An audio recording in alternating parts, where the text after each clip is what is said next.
మెదక్లో BJP MP Raghunandan Rao కేంద్ర సహాయ మంత్రి రామ్దాస్ ఆథేవాలే పర్యటించారు. అక్కడ ఐబీ అతిథి గృహంలో పార్టీ శ్రేణులతో సమావేశమయ్యారు. ప్రధాని మోడీ అన్ని వర్గాల సంక్షేమం కోసం పనిచేస్తున్నారన్నారు. మోడీ నాయకత్వంలో భారత్ అభివృద్ధిలో దూసుకుపోతోందన్నారు. యువకులు స్వయం ఉపాధి కోసం 20 లక్షలు ఎలాంటి గ్యారంటీ లేకుండా ముద్రా రుణాలు ఇస్తున్నామని వెల్లడించారు.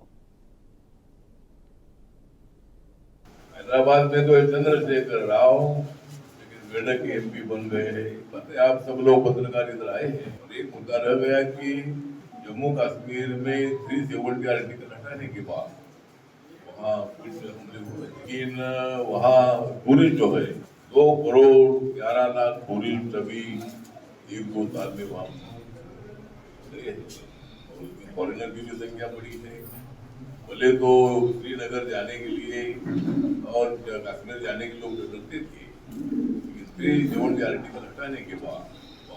భారతీయ జనతా పార్టీ నాయకత్వంలోని పార్టీలన్నీ కలిసి ఈ దేశ ప్రజలకి ఏం అవసరం ఉంది అనేటువంటి విషయంలో సుదీర్ఘంగా చర్చించిన తర్వాత ఒక బడ్జెట్ని ప్రతిపాదించడం జరిగింది.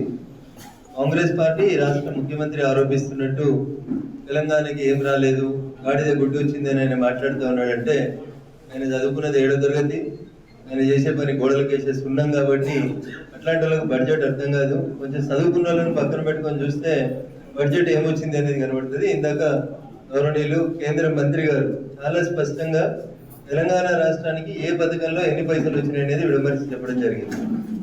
నిన్న బడ్జెటెడ్ క్లాన్స్ అని బట్టి విక్రమార్క గారు తెలంగాణ రాష్ట్ర శాసనసభలో పెట్టిన బడ్జెట్ లో కూడా కేంద్ర ప్రభుత్వం నుంచి గ్రాంట్ ఇన్ ఎయిడ్ కింద సుమారు 26,000 కోట్ల రూపాయలు, state taxes in central share